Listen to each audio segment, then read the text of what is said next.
Hola Ginette. José, qué alegre estar acá.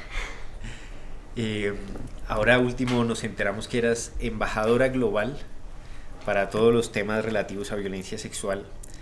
La gente sabe que Ginette Bedoya es una figura importante pues por muchas cosas de lo que le pasó y de lo que le ha ocurrido y porque es periodista. ¿Qué has hecho tú con lo que te ha ocurrido que has terminado siendo embajadora global? Ay, yo he tratado de hacerle una lectura como de lo que uno como ser humano termina sacando de positivo de las cosas más difíciles que pasan, ¿no? Algo que tengo muy claro es que todo lo que me ha ocurrido en los últimos años no lo he buscado, sino que ha llegado y creo que es parte de aprender a darle un giro de 180 grados al dolor, José. Porque a veces pesa tanto y es tan difícil como poder llevar el día a día, de entender por qué me pasó esto, por qué tengo que cargar con esto, pero cuando le buscas como el lado amable pasan estas cosas. Pues nunca me esperaba, por ejemplo, esta designación de Naciones Unidas. Creo que llegó en un momento en el que anímicamente lo necesitaba. Y creo que termina ocurriendo por el trabajo que hemos hecho acá en Bogotá, en Colombia, con las víctimas y sobrevivientes, el denunciar, levantar la voz, visibilizar un tema que sigue siendo como tan ajeno a la sociedad como la violencia sexual. Y pues llegué hasta ahí, todavía como que no me lo creo porque son cosas muy grandes como para lo que uno puede dar, es lo que yo creo, pero llegó y ahí lo vamos gestionando.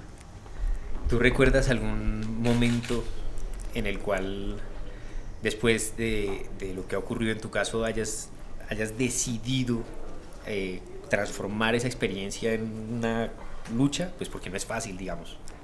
Sí, yo creo que hubo un momento determinante y fue un antes y un después y fue cuando decidí hablar públicamente de la violación. Los primeros años, sobre todo después del secuestro, muy pocas personas sabían que había ocurrido una violación. Todo el mundo sabía que había un secuestro y que habían ocurrido cosas feas dentro del secuestro, pero no la violación como tal. Y en el 2009, cuando Oxfam y 9 organizaciones de mujeres de Colombia deciden hacer la primera encuesta sobre violencia sexual en Colombia, como para medir el termómetro de un tema del que no se hablaba, me hacen la invitación para que sea como la voz de una víctima dentro de ese informe. Y me llaman a mí porque para las mujeres que habían llamado, que eran mujeres de los procesos del placer en el Putumayo, de los Montes de María, pues era muy difícil. Primero eran mujeres que todavía estaban viviendo con los victimarios alrededor, pero además era tan vergonzoso decir a mí me violaron, que todas se negaron, sobre todo por el tema de seguridad. Y cuando me lo piden a mí, mi reacción fue muy brusca, porque yo les dije es que yo soy periodista, o sea, yo cómo voy a salir a hablar de eso. O sea, yo no soy víctima, yo misma me negaba el poder ser víctima. Y Alejandro Matos, que era el director de Oxfam, me insistió muchísimos meses. Yo siempre fui como muy agresiva en la respuesta, como a mí no me buscan para eso, yo soy periodista, yo me dedico a esa documentar y a contar las historias de otros, pero no voy a hablar de mí.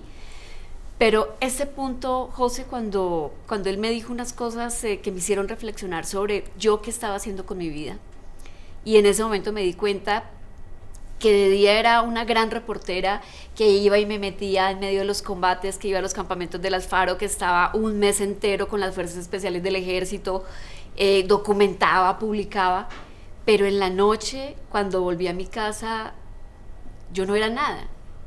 Las noches eran noches de insomnio, llorando, llorando, llorando, repasando las cicatrices que me dejaron en medio de la tortura, y me di cuenta que estaba viviendo como dos vidas y que necesitaba hacer algo porque estaba muerta en vida.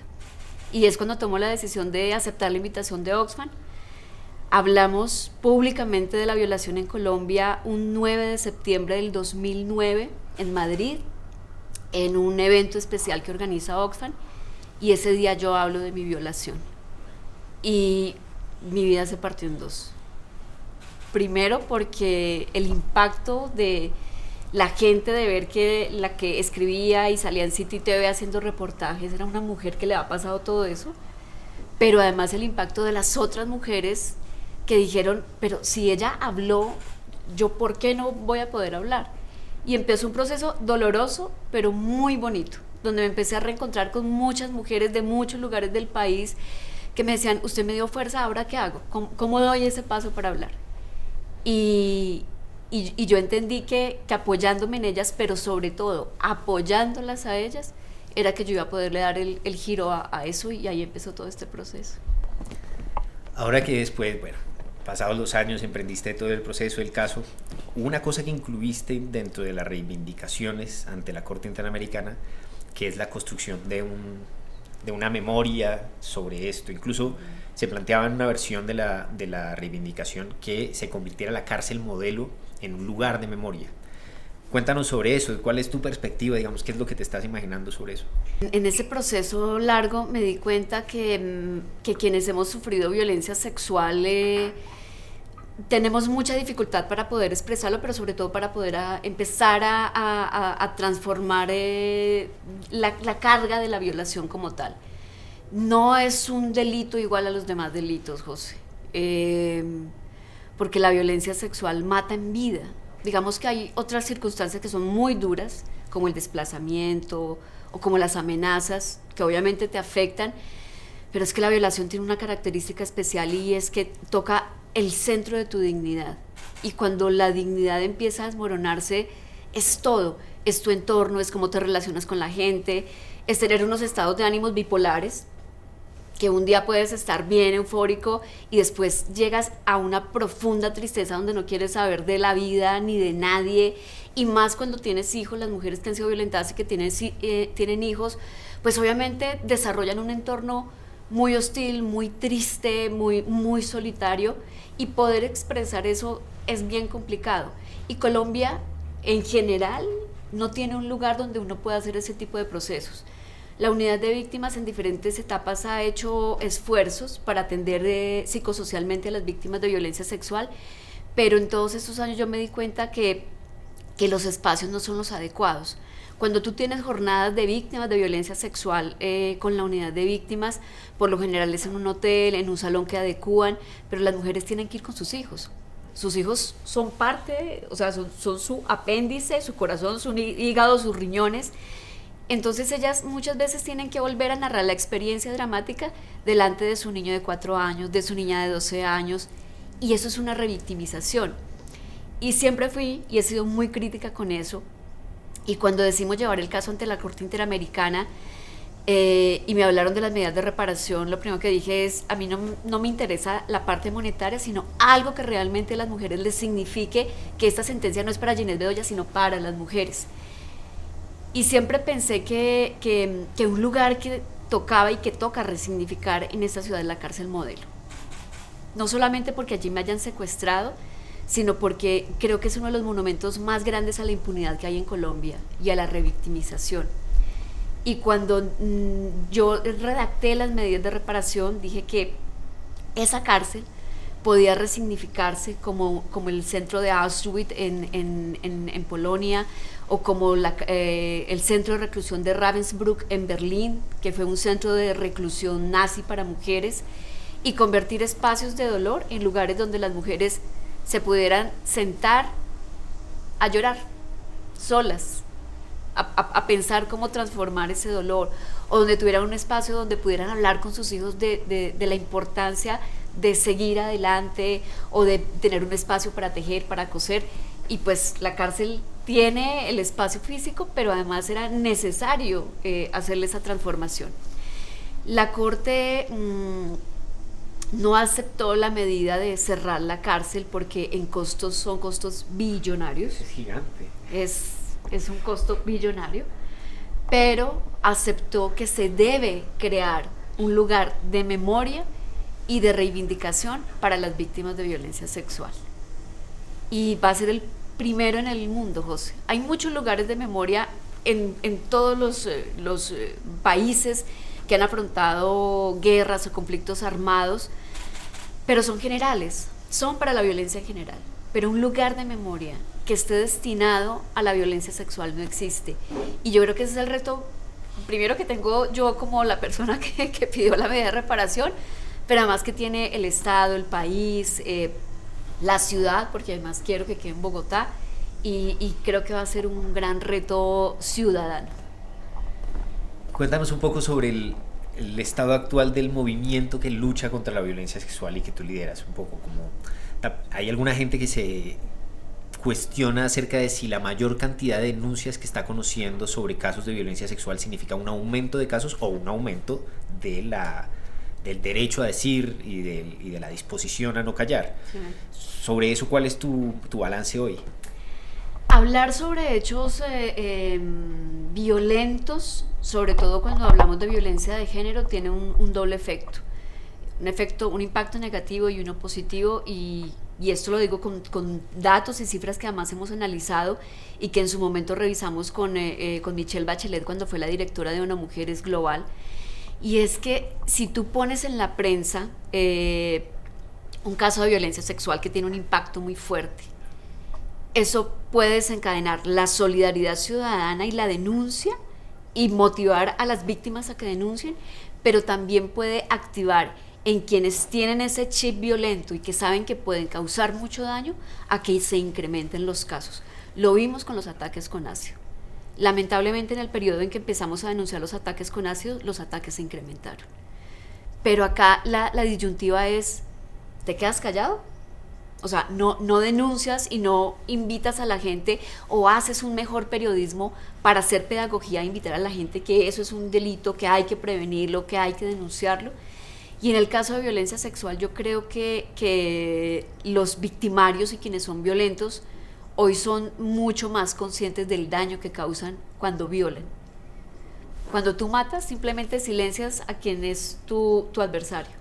Pero cuando violas, repito, lo dejas muerto en vida y le generas un daño mucho más grande. Lo cierto sí es que los casos se han incrementado, pero también se han incrementado las denuncias. En los últimos 5 años hemos recibido un porcentaje considerable de casos de violaciones que ocurrieron hace 20 y 30 años y que hoy las víctimas decidieron hablar. Afortunadamente, muchos de esos casos los hemos podido acompañar para que se revivan, porque la prescripción para violencia sexual también es de 15 años. Entonces, con la ley que se sancionó en el 2015 sobre violencia sexual en el marco del conflicto armado, se permitió que los casos fueran retroactivos y que se pudieran llevar a la justicia. Y en los casos de violencia ordinaria, digo la que ocurre en el bus, en la oficina, en la casa, también la retroactividad se lleva 20 años, y eso nos permite poder por lo menos llevar un récord de unos años que estaban muertos en cuanto a cifras. Pero definitivamente el hablar sí nos ha cambiado la perspectiva frente a la violencia sexual, porque por lo menos hoy ya podemos hablar de ella. Hace 10, 12 años era un tabú. Bueno, y por último, sobre este lugar en donde se contarían y se tratarían todos estos temas de los que nos has hablado, ¿tienes algunas cuestiones de detalle que quisieras como que quedaran claras desde el principio? Digan, yo quiero que eso lo maneje tal organización, persona, grupo, yo quiero que eso quede en tal sitio de la ciudad, ¿qué sobre esos detalles? Bueno, la sentencia es muy clara frente al Centro de Memoria. Primero, obliga al Estado a que sea un centro independiente, que no dependa de ningún otro centro de memoria que ya exista o del Museo de la Memoria. Y pues eso es muy positivo porque nos da también la posibilidad de poder hacer una construcción colectiva, y es lo primero que yo quiero y que ya dejé consignado en el documento de cara a la Cancillería y a la Corte Interamericana, y es que esto tiene que tener la participación de todo el mundo, de los colectivos de víctimas, de los colectivos de mujeres, de la academia, que me parece súper importante, pero también de la parte artística. Queremos convocar también a un grupo de artistas, queremos convocar escritores, investigadores, porque esto es de la ciudad y es de la ciudadanía, y también vamos a convocar a la ciudadanía. Entonces son procesos largos, pero donde se le va a invitar a la gente, sobre todo a preguntarle si usted sabe que en su ciudad, en su país, va a haber un centro de memoria dedicado a la violencia sexual. ¿Qué es lo que usted quisiera ver ahí? ¿Cómo se lo imaginaría? ¿Cómo le gustaría llegar a visitar ese lugar y realmente entender qué es lo que pasa allí? Ese es el primer proceso. Bueno, no, realmente el primer proceso es tener el espacio. Claro. Y estamos muy avanzados en eso. Creo que la decisión de la alcaldesa mayor, Claudia López, de decir, la ciudad va a respaldar, porque si el centro de memoria va a quedar en Bogotá, pues vamos a respaldar y vamos a ubicar ese lugar donde va a quedar. Ese es un paso significativo. Ya tuvimos la reunión con el gobierno y la alcaldía. Ya se llegó al acuerdo de que efectivamente se va a encontrar el terreno y se va a hacer ahí el cruce entre administración distrital y administración nacional. Y creemos de que antes de que termine el actual gobierno ya va a quedar el lugar definido. Ese lugar que tiene. Lo primero que yo me imagino es que tenga esos espacios abiertos para las mujeres, para esas mujeres que han atravesado violencia sexual. Que tenga un espacio también donde las mujeres puedan procesar su dolor, y el dolor se procesa o tejiendo, o cantando, o bailando, o pintando, y hay que tener ese espacio. Hay que pensar en ese espacio también de los hijos de ellas. Hay que tener un espacio donde haya acompañamiento psicosocial, donde una mujer pueda llegar y se pueda sentar y encuentre una psicóloga ahí, donde le pueda contar qué le está pasando. Va a tener obviamente el espacio de memoria. Dentro de todo el estudio que yo he hecho en los últimos 2 años, he ido consiguiendo documentación de diferentes procesos a nivel mundial y obviamente a nivel de Colombia. Yo creo que la gente tiene que entender que la violencia sexual siempre fue usada y siempre ha sido usada como un arma de guerra. Entonces tenemos todos los casos de Bosnia-Herzegovina, de Ruanda, de lo que ocurrió en la Segunda Guerra Mundial, pero también de lo que ocurrió en el Medioevo. Cómo la violencia sexual siempre ha marcado las guerras de los hombres, donde las mujeres son las que pagan las consecuencias. Y tendrá un espacio donde podamos también ofrecer los productos de las mujeres que hacen emprendimiento en región, y que son colectivos específicos de víctimas de violencia sexual que hacen trabajo de sanación a través de sus costuras o de lo que ellas fabrican, de las artesanías, de lo que ellas hacen. Es ambicioso, pero yo hoy tengo la certeza que es posible, porque además todos están muy comprometidos y eso me ha dado como la respuesta de que esto ha valido la pena, José. Que ha sido un camino largo, difícil, doloroso, lleno de trabas, pero que al final se puede, y esto es de todos, no es mío, es de todos, y obviamente quiero que quede en manos de gente que lo pueda administrar, que lo administre bien y sobre todo que lo cuide, porque yo creo que mi tarea llegó hasta acá. Lo logré, lo conseguí, es una sentencia de la Corte Interamericana, pero esto hay que entregar el testigo y hay que delegarlo, y creo que mi tarea está hecha. Sobre todo convocar a que se construya participativamente, ¿no? Sí, eso es lo que asegura que se ocupe. Bueno, gracias por hablarnos de esta iniciativa. Esperamos también poderla compartir a propósito ahora del 25 de mayo, y vamos a seguir conversando y pendientes de este lugar. Y obviamente contamos siempre con el Centro de Memoria, Paz y Reconciliación, porque yo creo que parte del trabajo que se construyó para este Centro de Memoria No es Hora de Callar se ha tejido también aquí. Este ha sido mi casa, aquí he hecho muchos procesos en medio de todos estos años con las víctimas y sobrevivientes, y aquí está una parte mía y siempre la va a estar, entonces sé que vamos a estar muy ligados. Seguro. Gracias. Gracias.